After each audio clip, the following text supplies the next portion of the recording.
I'm not gonna lie, guys, I hate the parasaur. To me, this has to be among the worst of the herbivores, easily in the aisle, honestly. Now, let me explain why I say that. This creature, right, for its size and its height, does embarrassingly weak damage. It can barely take on an aloe 1v1, which makes no sense because the size difference between the two is crazy. At least it should be crazy. It doesn't feel like that because of how much damage the aloe could actually do to this huge creature.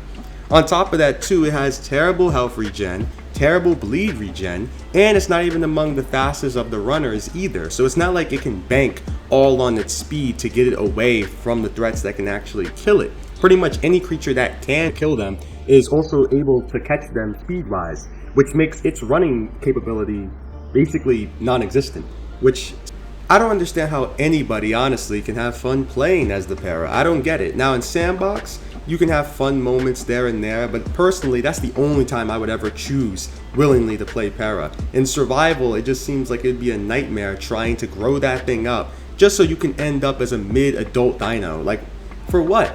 There's nothing exactly that you gain in particular from becoming the para. Is it the speed? No. Is it the damage? Can't be. There's just nothing about it in particular that would draw a player in and actually want them to invest that time necessary to grow the dino up. That's why in my tier list, this thing, when it comes to growing, is an F tier, and when it comes to overall fun, it's also F tier. This thing is an F minus across the board. I wouldn't recommend new players, and I wouldn't recommend even veteran players to play as the para. The para is one of those dinos that you try out, give it a chance, and then, well, you never play it again. That's about it. That's my thoughts on the para.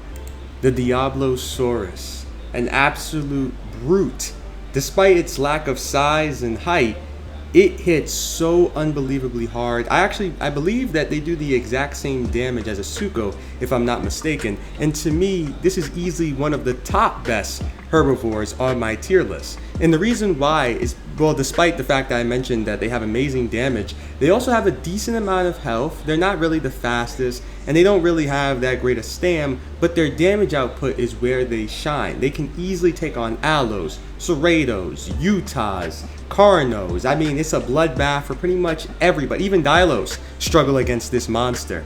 But here's the thing, they're not OP, they're not broken, they're not what I would consider, herbivores that need to be altered because they're just too much. No, they can't take on apexes for the most part.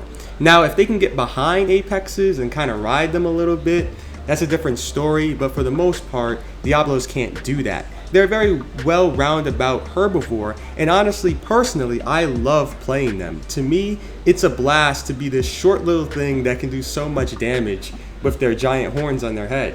I just wish that the para would have damage that matches its size and its height. Now, some would argue that the Diablo, should be altered to be a little bit nerfed because it is too small and, chubby to be this absolute tank. But I feel that that would actually be going a little bit too far. If anything, I would say that maybe you can restrict some more of its stamina, so that way it's forced to kind of deal with threats that are actually more, that's closer to it rather than a distance away, so that way it can't chase anything down. It already can't, but that would just make sure 100% that it can never chase anybody down. And honestly, that's how I feel about it. I would rank the Diablo as an A+, for fun, for its growth, and overall just playability. How could I forget about the one and only super tank herbivore that we have in survival mode, the trike? You already know, guys, that this thing is an absolute beast. I don't have to go into too much detail here. We all know how hard hitting this thing can get. Listen, when it comes to the trike, early growth, when you're in the first stages of growing, I would say is the worst part to be a trike because it lasts for so long. And for that, right off the bat, I'm gonna get that out the way and say that to me is a D+, the growing stage, because it's just way too long and you're so weak that pretty much anything can take you out. It's the same issue I have with apexes in general. Now, when it comes to the adult stage of trike, it's a little bit interesting. You would think that I would be a big lover of the adult stage of a trike, but not really. The wide range on its turn, the fact that it doesn't have great stamina, to me, that just kind of hinders the overall playability. This is not to say that it's not a fun playable creature. I think it's really awesome. I love it. The design is great. Everything about it, I really change. It's perfect the way it is. But just me personally, the way that I like my play style, I know that adult trike is not really for me. I have done it a couple of times, and it's just not something that I like. So I would give the adult stage of a trike a B minus, maybe a B plus. And some would argue with me and say, well, how could you rank Diablo over trike? Well, it's just that to me, Diablo is a little bit more fun based off of how small and chubby it is, whereas the trike, it's kind of, I feel too sluggish and slow for me. I don't know. Like I said, it's a real personal bias I have. But let me know in the comments below what you guys think about my tier list so far. Is there anything that you would have swapped out? Any creatures you would have put higher or lower? Do you think I was too critical of one creature but not really pointing out the bad side of another? Let me know what you guys think. And as always, I'm Moonlight F, and I'm just looking out for you. Check the mic and make sure it sound right, boys.